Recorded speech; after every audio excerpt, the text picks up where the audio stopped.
Well, thanks, Julia, for that kind introduction. Dad would have appreciated that a great deal. So thank you. And thank you for choosing to become a teacher. The one thing even more important, I think, than working in politics right now is to educate the next generation at a time like this. Thanks to all of you for being here to talk about where our country is headed at a moment of unbelievably great consequence and what it means in a community like Denison and what it means for Americans everywhere. I'm running for president because I believe that the moment we're in right now is going to decide what the rest of our lifetimes are like in this country. Even now, we may be underreacting a little bit to just how important this is. But that also means that we have an opportunity. We have power placed in our hands right now, especially you, especially Iowa, which, as you know, has a certain thumb on the scale when it comes to the American presidential process. And so much depends on us getting this right. I want to begin by asking you to paint a picture in your own mind in as much detail as you can. And that is what it's going to feel like the first time that the sun comes up over our country and Donald Trump is no longer the President of the United States. Just let that image sink in a little bit.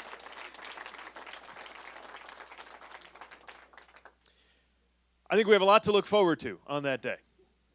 Just putting that chaos behind us, putting this daily drumbeat of news about corruption and indictments, and just putting that behind us. The tweets, I think we're all ready to move on from the tweets.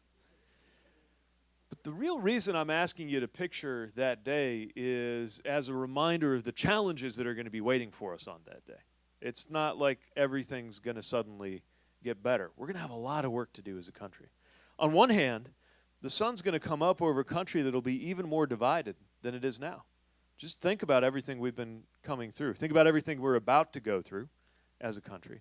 And the sun's going to come up over a nation that will be even more dangerously polarized than we are today, exhausted from fighting, and in need of somebody who can help bring us together.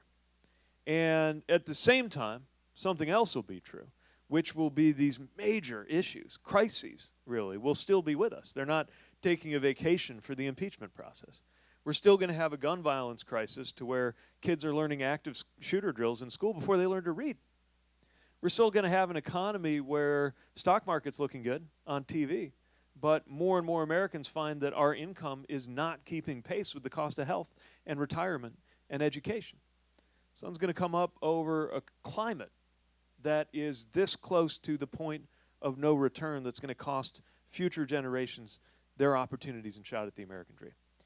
And so if you think about what's going to be required of the president, what's going to be required of the presidency on that day, we're going to have to do two big sets of things at once. First, to actually solve those big problems, to launch big ideas, ambitious enough to meet the challenge of the moment. And on the other hand, do it in a way that can actually unify, not polarize, a dangerously divided country. That's the kind of president I'm running to be. That's the reason that I'm running for president, is because I see a way to make that happen. And the way we make it happen is to organize around our values and to lead the American people in the name of values that can take us in a very clear, forward, progressive direction on getting problems solved, but can also unify us as we get it done. It's how I think about things like what the flag means and the idea of a flag and a country that belong to all of us. That the whole point of the flag is it's something that we all have in common, even among two people who have nothing in common besides the fact of being American. That flag stands for a set of values, and that a deeper patriotism that we need in this moment is not a patriotism that excludes, certainly not a cheap nationalism that tries to write some people out of the American experience based on what language they speak at home or where their families came from or how they worship, but rather one that recognizes that our country is made of people. If you love our country, you have to love the people of our country. And you can't love a country if you hate half of the people who are in it. So I'm talking about a different understanding of what it means to love our country. And that also means a better understanding of what it's going to take to protect our country. So our country is made of people, then protecting our country comes down to how good of a job we do of protecting each other. Not just the things that we ask our troops and our national security professionals to do overseas, but what we do right here at home. Are we, for example, seeing to it that the Second Amendment can't be confused with an excuse to do nothing whatsoever on gun violence when our schools are in danger? And when gun owners and Republicans as well as Democrats know that we've at least got to deliver universal background checks and red flag laws and disarm domestic abusers, do something so that the kind of weaponry that I trained on when I was in the military isn't being sold for profit anywhere near an American school. That's part of national security.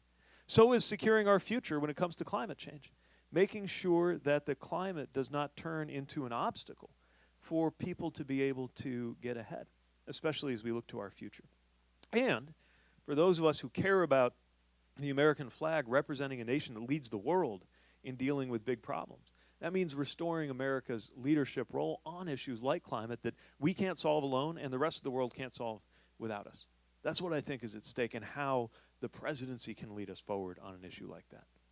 I think that we can take values that are being used to carve us up and pit us against each other and instead look to those values to unite us and guide us forward. I'm thinking about how we handle faith. And remembering, first of all, this is a country built on the idea that people of every religion and no religion get an equal claim on the protection of the Constitution. And I also think the time has come to send a message to people of faith that you have a choice. We can do better than we've got in this White House, where you're scratching your head thinking, whatever happened to, I was hungry and you fed me. I was a stranger and you welcomed me. That's where faith fits in my worldview, even as I know that I've got to govern according to the understanding that God does not belong to a political party in the United States of America. These are our values. This is what brings us together. I'm for an understanding of American democracy that recognizes that we're only a democracy if every vote is counted and every voter gets to count. That's why we've got to make sure we can't go on with districts carved up so that politicians pretty much pick out their voters instead of the other way around. That's why we can't go on with money playing the role that it does in the politics of today, and we can't be afraid to reform that, even if that means constitutional action. That's why our founders put the amendment process in there to begin with, so that when there was a big issue, we could have a big idea to fix it. That's what it means to defend the value of democracy. And the idea of freedom in our country can lead us to a better place. But it means really understanding what freedom requires of us. It's not just cutting every regulation out there. I'm not interested in preserving Amazon's freedom to not have to pay any federal income taxes at all next year. They'll be fine. I'm thinking about the freedom to live a life of your choosing, the freedom to live well. Some of the time that means getting government out of the way. I think we got to get government out of the business of telling women what their reproductive health care choices ought to be and trust them to make those decisions. Sometimes it means government's got to step up. We understand that at the local level, making sure that our roads and bridges are in good shape, making sure that we provide schools for educating our communities. Those schools deserve to have support from a Secretary of Education who believes in public education in Washington, D.C., which is a little different than what we've got right now. But also, I don't think you're free if you don't have health care. And that's why I believe we need to step up and deliver it. Now, the way I would do it preserves individual freedom. So we call it Medicare for all who want it. In other words, we take a version of Medicare. Everybody can get in on it. But I trust you to decide whether you want it. And if you'd rather be on the plan you've got, fine. The important thing is that one way or the other, we make sure that every American gets health care. And when we do that, we're respecting freedom and solving the problem. This is how we can get issue after issue addressed, and there's not a moment to lose. We are running out of time to fix problems that threaten to sink the American project. Institutional racism and racial inequality could sink the entire American project if we don't deal with it in our lifetime. The need to deal with the accelerating deaths from despair that are happening amid a crisis of belonging in our country could be a huge threat to our future. But if we get it right, we know we can change that. If we realize that addiction is not something that you can criminalize and arrest your way out of, if we realize the importance of feeling free to talk about mental health challenges the same way we do about physical health challenges, that can make all the difference in the world. And I believe we could save 1 million lives in the next decade just by cutting the number of deaths from despair in half. We can do that. And we cannot lose a moment in doing that. We can't lose a moment in tackling any of the major crises that we have seen, that Washington has seen gathering for a long time, but hasn't done nearly enough about. You know, for a long time, we've known, as a matter of basic scientific law, that everybody gets older. But you wouldn't know it based on the lack of planning that has happened around aging in Washington. Now, I might seem like an unlikely character to be the retirement and Social Security guy, but I want to make sure Social Security is in good shape at least long enough till when I'm collecting it. And that's why we got a plan to do just that, to make sure that it is protected and funded for the future without cutting benefits. And it's why we got to do something about long-term care and making sure that there is a long-term care benefit for every American who needs it. That's what our Long-Term Care America plan will deliver, even as we also work to support caregivers. And I'm talking about people in the line of work of caregiving who are not paid nearly enough. And this is a matter of fairness, too, because most of them are women and workers of color disproportionately. But I'm also talking about caregivers right in this room who haven't been paid a dime for it. That's still work. And that is why we need paid family leave in this country. And it's why I'm proposing that Social Security give credit for anybody who steps out of the workforce to take care of a loved one. Because that's work and we ought to honor it as such. This is what our country can do. This is what our presidency can do if it's in the right hands. I'm offering you a presidency where you can turn on the news, look at the White House, and feel your blood pressure go down a little bit instead of up through the roof. Because there's more to this than fighting. Yes, we got to fight sometimes, and I'm not afraid of a fight, to stand up for what we believe in and make sure that we take on those who stand in the way. But I'm never going to let us get to where we think fighting is the point. The point is what lies on the other side of the fight. The idea is to come through the fight as quickly as possible to get to the destination. And the destination that I believe in is an American experience that is defined not by exclusion, but by belonging. And I believe that's what the presidency is for, to create that experience in our culture and in our policies. It's what that office could be used for if we understood it in the right way. I believe the very purpose of the presidency is not to glorify the president, but to unify and empower the American people. And that's why I'm running, and that's why I'm asking you to caucus for me.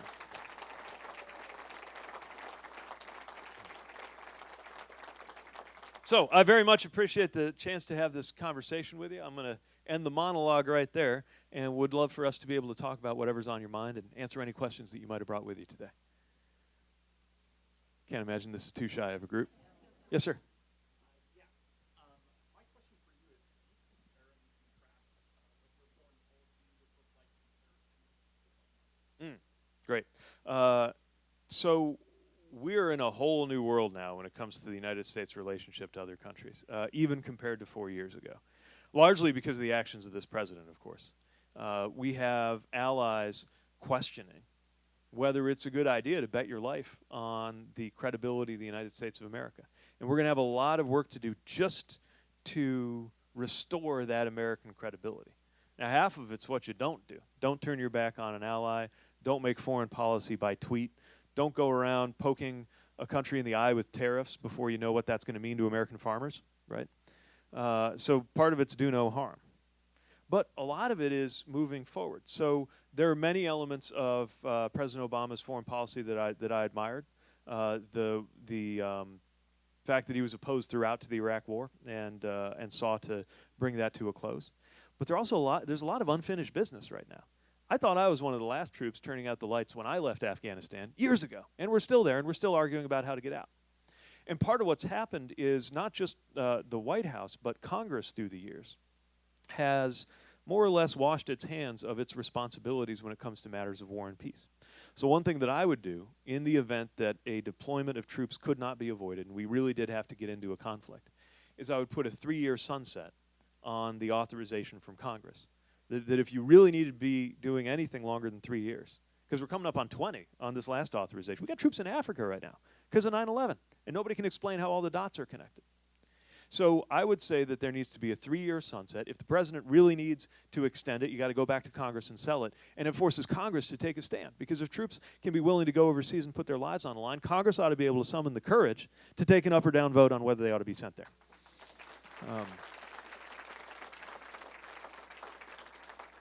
The other thing I'll mention is global climate diplomacy.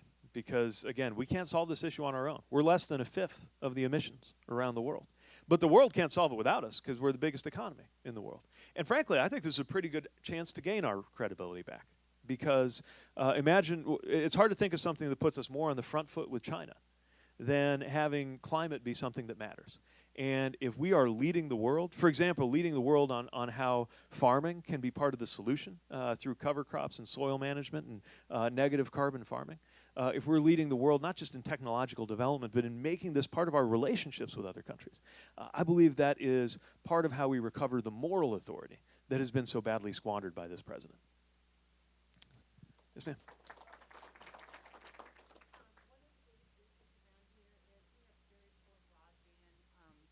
Very poor broadband service here. What is your plan to deal with that for us?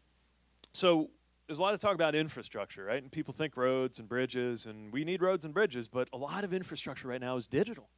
And, you know, these days, in order to complete your homework, you need it. We're talking absolutely. Farmers need it. There you go. Yeah.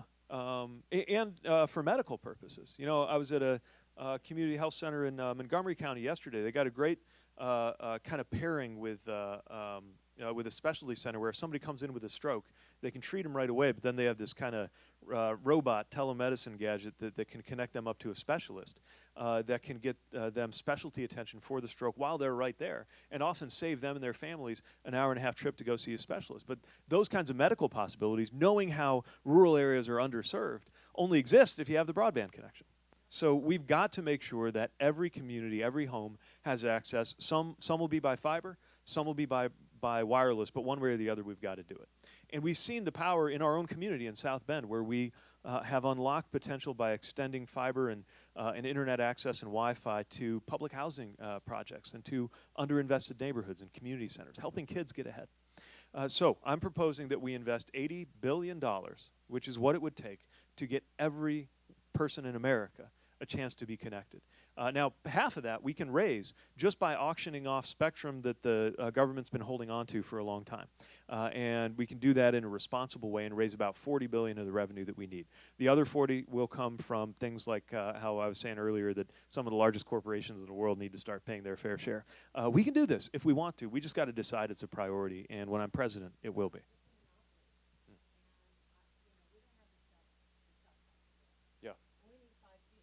Right. Right. And by the way, there's so. I want them to help pay for it. Yeah. Yeah, and there's a lot we can do to break those monopolies. I mean, first of all, we got to enforce on monopolies more anyway. Right. But this is another example where public options can make a big difference. So people think public option, you always think about healthcare. But there's a lot of different areas where public options can make a difference. Another example would be part of our plan for retirement is a public option 401k. And broadband's a good example too. So in Chattanooga, for example, the telecom companies fought it, but the mayor set up a municipal way to get online. And it turns out in a lot of communities, when you get that public option, a lot of the big companies start behaving a lot better and lowering their prices and shaping up. Omaha, okay, great. Yeah, yeah, and it's the coin of the realm right now. It creates economic opportunities, so we've got to deliver it, and we've got to have a set of policies that empowers communities seeking to get their members online. So, thank you. Yes, ma'am. I'm disabled and my husband's on Social Security. I can't get disability pay because my husband makes over $1,050 a month. Can you live on $1,000 a month? I don't know who can. Right. It's so frustrating. I'm sorry you're in that situation. And yes, we can do something about it. Because, of course, what it's doing is it's sending a signal to not work, which is the wrong message to send. And so we can change the way that the benefits are set up so there isn't such a cliff that if you get past a certain amount of income, you're not getting any support at all from SSDI. And also, I don't know what your personal experience has been in, but I know a lot of folks get caught up waiting for Medicare. When you qualify for SSDI, there's that waiting period. Look.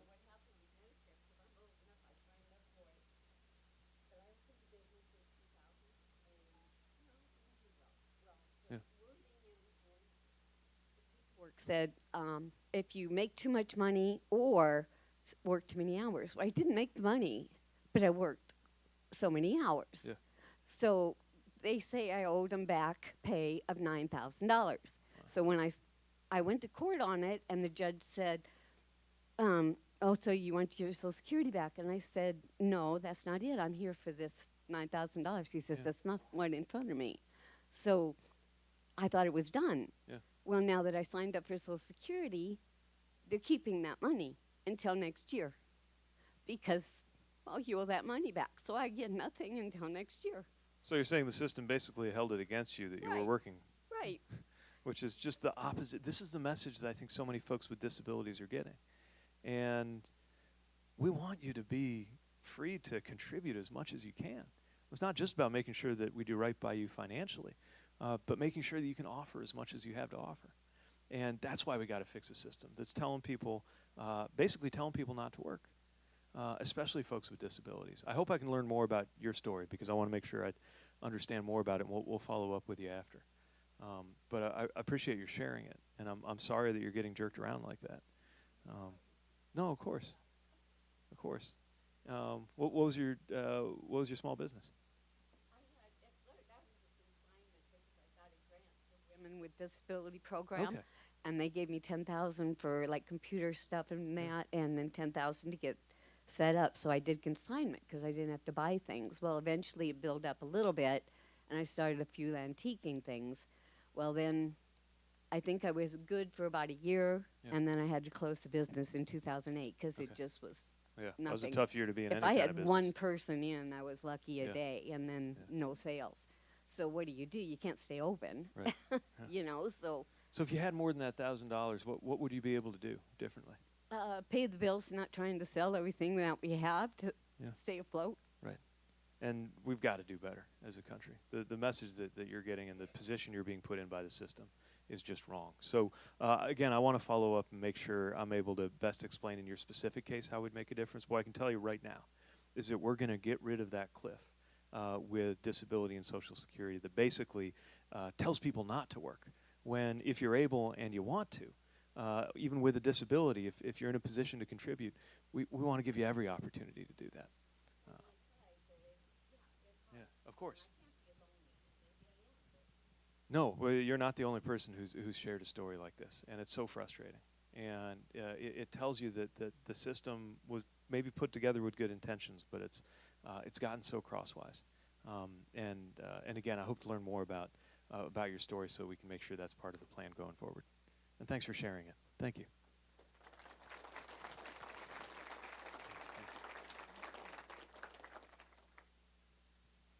Yes, ma'am. So my question would be about access for housing in rural America. So my question is about access for rural housing. So in many of the small towns, Iowa has a very low unemployment rate, and so a lot of companies around in this area would like to expand, but they can't find workers. And then part of it, they can't find workers because there's not adequate Yes. or affordable housing. Right. And a lot of the spec homes, the builders don't want to build a spec home because, you know, if you're a town of 1,500 people, well, what if it doesn't sell? And then they're sitting there with it. So I'm from Manning, down the road about 30 miles, and we have a terrible problem with housing. We've had a lot of people that have turned down jobs because there's no place to live. Yeah, we've seen this with economic development. When we finally get things working well on the job side, we got to have a population growth strategy too. And the population part can't be there if you don't have the rooftops. So it's one of the reasons why we need federal housing policy that supports the development of more affordable housing. And there are a lot of things we can do. We got the rules that are in the Federal Housing Administration that got kind of softened up enforcement-wise under this administration. But it basically makes sure that communities are affirmatively doing something to make sure that there's fair housing access. Another thing we can do is use federal dollars to create the incentives that then would have a developer weighing whether it's a good bet to put up a house. It would make them feel a little more safe about making that investment. It's why we need to expand a low-income housing tax credit. It's why we need to expand the availability of housing choice vouchers. And it's why we need policies that encourage communities that create zoning policies that are more inclusionary. Look, housing policies is going to look different in different parts of the country, right? There are some areas where the big challenge is the developers can't wait to put something up and the city's holding them back. Other areas, and it sounds like this is one thing my community and yours have in common, is that we'd be happy to have more development, but we can't always find somebody to say that it pencils out. Or they ask for tax incentives in order to be even come in and break ground. And so we got to make sure we got a flexible enough policy in Washington that supports the different needs of different communities when it comes to expanding housing access, and making sure that anyone weighing whether to build a house or renovate a house knows that it's going to pay off, knows that it's a good bet, and get that right so that when we finally have those jobs materializing, we know we're going to be able to house the people to do them. Thank you. Sir.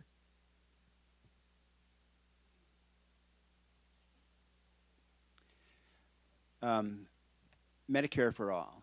I think the general population is afraid of Medicare for all because they basically really don't understand it. Can you explain how your Medicare for those who want it would work? Yeah. So the idea here is that, kind of like I was saying earlier on internet, I think it's the same thing in healthcare. We got to make sure that everybody has a quality alternative. And this Medicare for all who want it plan I would create would resemble Medicare as we know it, although Medicare as we know it needs to go through some fixes too, as we know. A lot of improvements need to be made under the hood when we think about out-of-pocket costs, a lot of work to do. But something basically along those lines. And we set it up with a cap on the premiums, so it can never be more than 8.5% of your income. And we make sure that it's supported for low-income folks too. And then we give everybody the chance to become part of it. And the thought is, you're going to sit at your kitchen table and do the math. And if the plan we create is better, then you're going to switch over. I believe so much in this idea that I think everybody's going to want it. If I'm right, everybody on their own will choose it, and eventually it's Medicare for all. But if I'm wrong, if there are some folks who would prefer to be on the plan they've got, and I talk, for example, to a lot of union members who negotiated a real quality plan, and they're not too sure about having to be kicked off of it like the Medicare for All plan would do. I respect that, and I want to give them a chance to compare once it's actually out there and decide. So one way or the other, everybody gets covered. But it has a little humility baked into the policy, because we're not assuming that in Washington we're gonna decide whether and when it's right for everybody to cross over. You cross over when and if you think you want to. And it trusts you to make that decision. Now, that's not all we got to do on healthcare. We've also got to make sure we're doing something about prescription drug prices, especially when we see what's going on with these pharmaceutical companies. Step one, allow Medicare and the plan I'm going to create and Health and Human Services on behalf of the private plans to negotiate drug prices. It makes no sense that we don't negotiate drug prices with these companies. But a second thing that I believe we must do is establish a limit on how much prices can be jacked up. Look, if there's some emergency and one of your ingredients is hard to come by, that's one thing. But what we see going on with a lot of these medications is the prices are being inflated because they can, because they think they can get away with it. And there are medications that folks need in order to live. When we're talking about for EpiPens, insulin, right? In order to live, you need this. This is not optional. And so we would set it up so that any company that tried to raise prices faster than inflation would face such a tax penalty that they wouldn't try it in the first place, because they're not going to do the right thing on their own. We got to force it, and that is a classic role for what government ought to do. And these companies will be fine. This is not about punishing innovation. They will still be successful if they create good products. But what they won't be able to do is to jack up the prices to where they're out of reach for far too many Americans. Thank you. Yes, ma'am. If I understand right, they're working on voting on the USMCA trade deal, and until that's ratified, we are still trading under NAFTA. What are the differences? Why is USMCA supposed to be so much better than, what are the inequities of NAFTA? Yeah, good question. It seems to me like they're trying to repackage something and sell it with a new label, change a few things here and there, and then take credit for fixing a problem. But I don't think it actually speaks to a lot of the core problems with NAFTA, or a lot of the core problems in how our country approaches trade. Look, I'm not anti-trade. I think that we should always, think about pork, right here in this part of the country, and what the Chinese market meant to us. As a country, and soybeans, obviously. So making sure that we have the right kind of export markets for our products is really important, and that's part of how trade works. But it's got to be fair trade.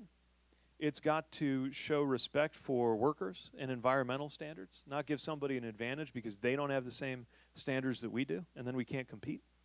And it's got to be negotiated in a way that has a strategy to it. The president's got no strategy.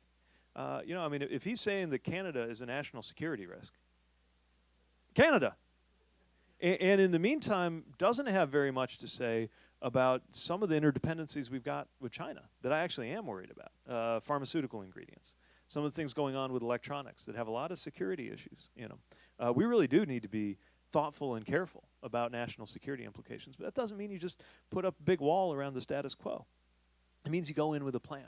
And for every trade opportunity, you ask, can this make our American farmers, workers, and consumers better off than before? And that's the standard we ought to hold to replacing NAFTA as well. And I think we can do better than what this president's offered, especially because so much of it hasn't gone through either. This China deal, they keep saying there's a China deal. It's around the corner. It's coming any day now. And it's kind of like the EPA thing on the renewable fuel standards, right? They said, oh, we're going to change it up eventually. And it's getting to be like Lucy holding the football, right? At a certain point, you got to ask how many more times is he going to pull away the football before we say enough? This is not a president who cares about American workers. This is not an administration that cares about American farmers. We can do better, and we will. Thank you. Okay. Yes, sir. Yeah, a few months ago, I went up to Storm Lake for the candlelight vigil for immigrant children. Mm. And, you know, as I relayed to my church, it was really a wonderful, uplifting event. And you had young children there playing and with the other children and with their families and everything. And I thought, what a juxtaposition between that reality and the reality at the border. Yeah. In Florida and elsewhere where children are in cages, not Right. frolicking like they should be. Right. So what is your plan Yeah. to address that? You know, I'm looking at your shirt too, which if folks can't see, it says Jesus was a child refugee. And we've just in the name of our humanity, as a country of values as well as laws, we got to do things different. And I think the story you're telling is so important. Storm Lake is a community that maybe a lot of observers might assume would be anti-immigrant because it's more conservative and rural area. But actually, nothing could be further from the truth because immigration has been so vital in this and other rural communities to the opportunity to grow. Matter of fact, part of what's in our rural economic development plan is community renewal visas that would allow communities, if they want to apply for an extra allotment of visas in order to bring in more people to that issue we were talking about before of having enough people to work the jobs that we've got on a kind of a fast track if they agree to commit to live in an area that's seeking to grow its population. And we found that that idea has been welcomed in so many rural communities across Iowa and around the country. But we got to start with just basic humanity. The way people are being treated at the border is a moral stain on this country. I went to one of the facilities I think you're mentioning in Florida, a for-profit child detention center. They wouldn't let us in to see what was going on, but we got the idea. There should not be such a thing as a for-profit child detention center in this country.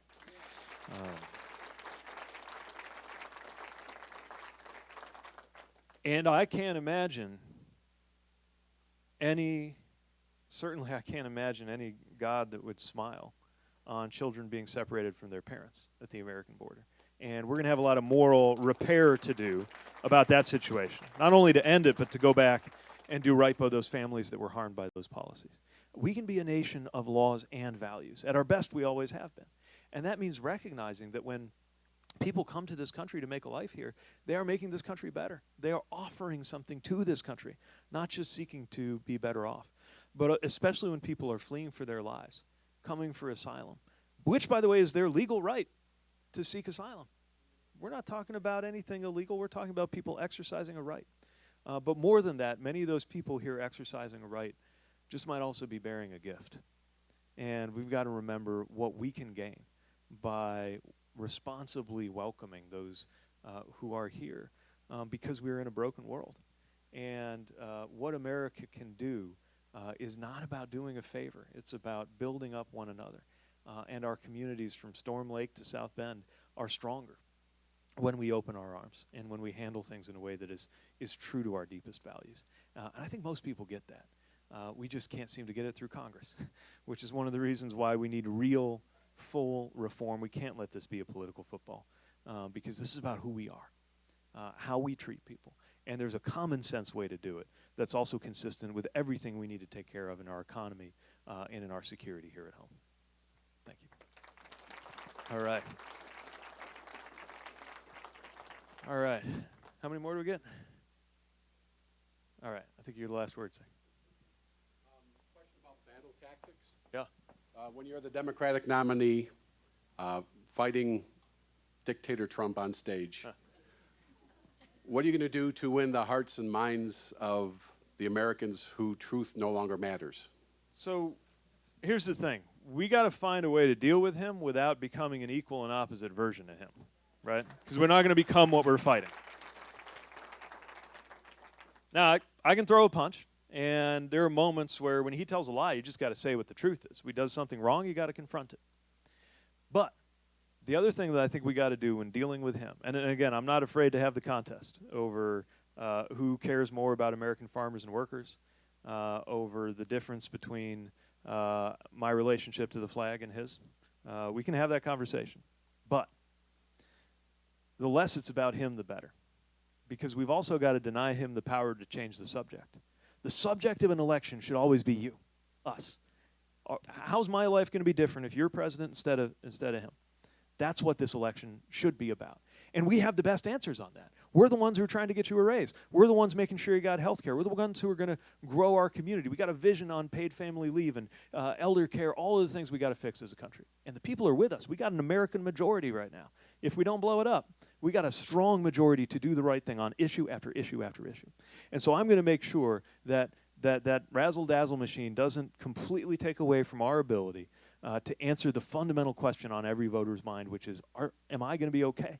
And how's my life going to be different? My politics is about everyday life and the way that the decisions that are made in those buildings in Washington come into our lives. Because that's been my experience on everything from health care and everything good and bad in our health care system and how that affected my family, to the simple fact that my marriage exists by the grace of a single vote on the United States Supreme Court. I come to politics as one who believes that it only matters because of how it hits us in the everyday. And that will be my North Star in dealing with him or any other competition between now and Election Day in November. All righty.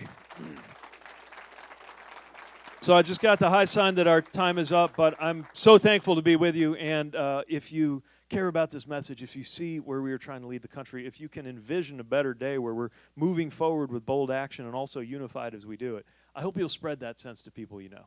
I hope you reach out to folks, not just stay in touch with Julio and our team on the ground, but reach out to folks in your life who maybe have tuned politics out, maybe have just given up on the idea that it's going to make a difference in their lives. Now's the time. And I know the idea of hope went out of style a little bit in our politics, but now's the time to spread the sense of hope that you actually need in order to do politics at all, in order to be involved in running for office. That is an act of hope. And you only do it if you think it matters. Who gets into those offices? Who gets their hands on the machinery of government? And what values are in their heart as they make those decisions? I am propelled by the hope that we can have a much better day ahead than where we are right now, that we'll look back on 2020 with pride, that we will stand taller thinking about our politics, not feel exhausted, but feel proud about the things we can achieve together. If we do that, then we will be so glad for the steps that we took now. And what I'm asking of you, in addition, of course, to hoping that you will caucus for me in February, is that you'll spread that message to anybody you know who is wondering whether they belong in this country, wondering whether the system will ever work for them, and remind them that the only way to change it is to change it ourselves. So thanks so much for the chance to be with you, and hope to keep in touch. Thank you.